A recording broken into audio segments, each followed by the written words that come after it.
I don't know what gauge steel and metal that Honda uses. I believe it's steel, not aluminum, for their racks, front and rear, and their rush guard. But when I was looking at the Can-Am, it appears, and I'm not 100% sure of this, that those front and rear racks on the new Can-Am 500 700s, that might be aluminum. And in between the tubular parts, there's a flat piece. It was thinner than the Hondas, and neither one of them were real thick. But um, I'm not saying that's the gauge of steel or metal that the frame is. It's not uncommon for manufacturers to use different metals to lower the weight.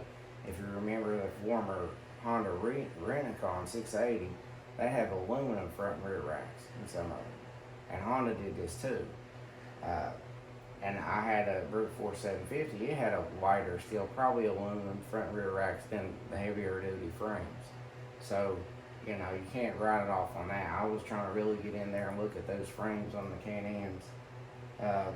One thing I know is the engineers and designers really took into consideration ease of maintenance. So, I mean, it's not complicated. It's not real difficult.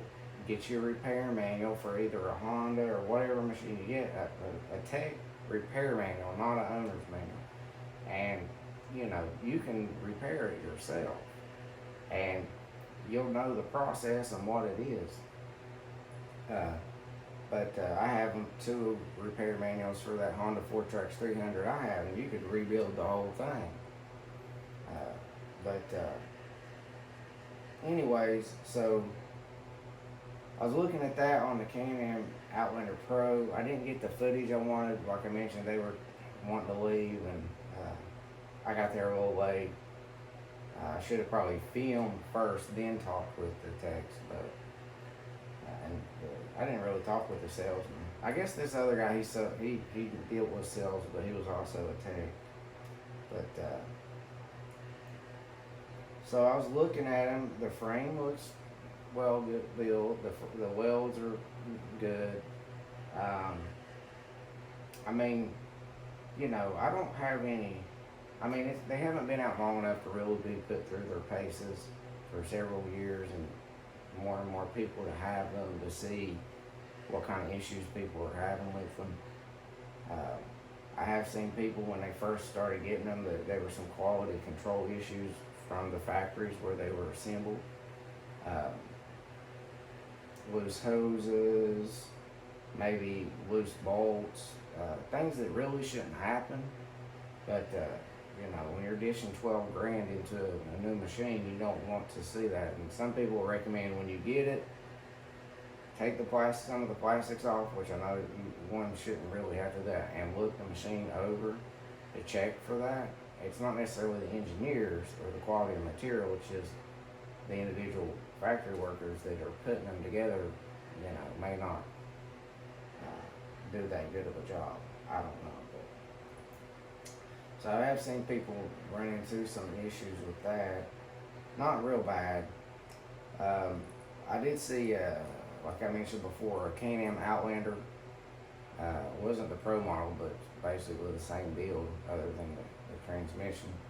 As far as like how well it can handle flipping over and rolling over. Does it fall apart? Does it hold its shape?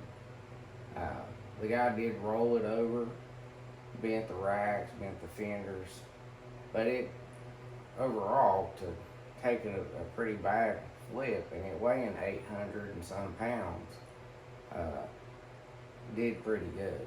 You know, they're pretty heavy machines. That's another thing. If you're out riding and you flip the thing,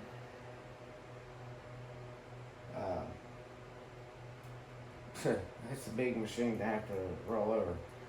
Another thing, as I mentioned, I went looking at the Can-Am winches that come with them. I cannot confirm, and I'm not persuaded that Warren builds those winches, or they're Warrens with Can-Am stickers on them. They're definitely not. There was no model of Warren winches that looked exactly like that. Can-Am had Super Winch winches before. Um, if I were to say anything, it would be super winch that would be building it for them. I know some people say that they didn't think they were good. I think they're okay. You know, it comes in with that model specific. It comes with the cost. That 10 grand there though for that one is a little high. I found Can-Am Outlander Pro XU HD7 wasn't the camo, but it was the tan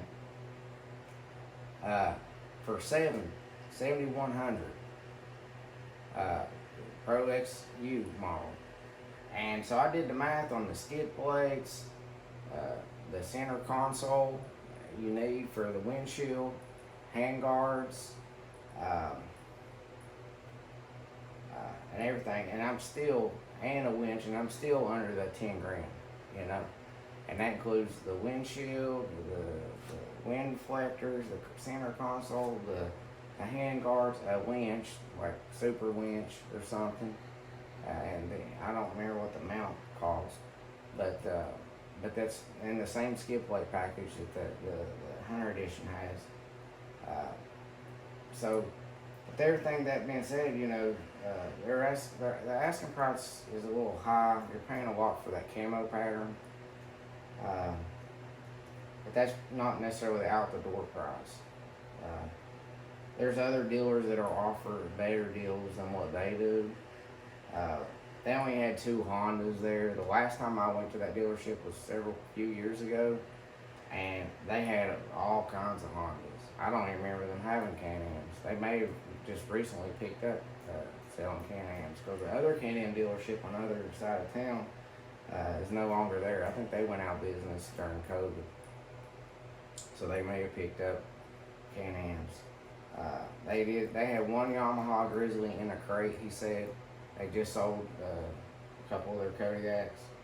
So I was expecting to see a lot more Hondas, but I got a chance to look at those Can-Am Outlander Pros. I hadn't got to see them in person. A very comfortable machine to sit on. Sounds pretty good. Looks built well. What I can find on the engines, pretty credible. I said I was going to show you some stuff, but all you need to do is type in Honda ATV engines, high mileage, or Can-Am Defender Rotax engines, high mileage on Google, and just start going through the results, and you'll find forums, and you can read through the forums and come across, and you can go to YouTube and type in Can-Am Defender high mileage, something like that, and you'll see people that's got videos on there.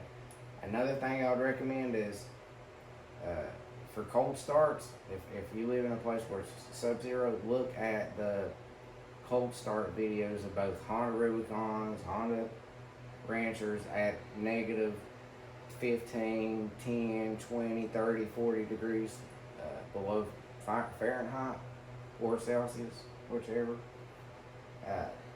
But you'll see the Can-Ams almost consistently start right up, like very easy compared to a Honda. Honda, you have to really work with it and play with it to get it going. It doesn't seem to run that good at first because it's so cold. But it will eventually get up to running. But the Can-Am's just maybe one push of the start button once it, you turn the key on and everything. It works good. So, and I was able to, he took the seat off of the Can-Am Outlander Pro at the dealership, and I was able to look on top of the motor at the fuel injector and the pull pack. So I wasn't displeased with what I was seeing. It didn't look cheap. So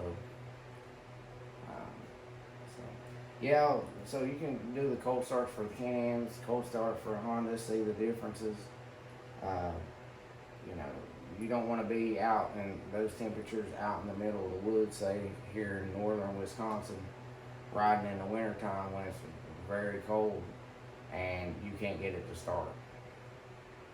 So here's kind of the gamble with the Can-Am. If you have issues starting, there's not a backup. Unless you carry a trickle charger, and hopefully that'll address it. But if you have issues and you're several miles away from a trailhead or wherever, you're gonna have to huff it. And there's wolves in Wisconsin.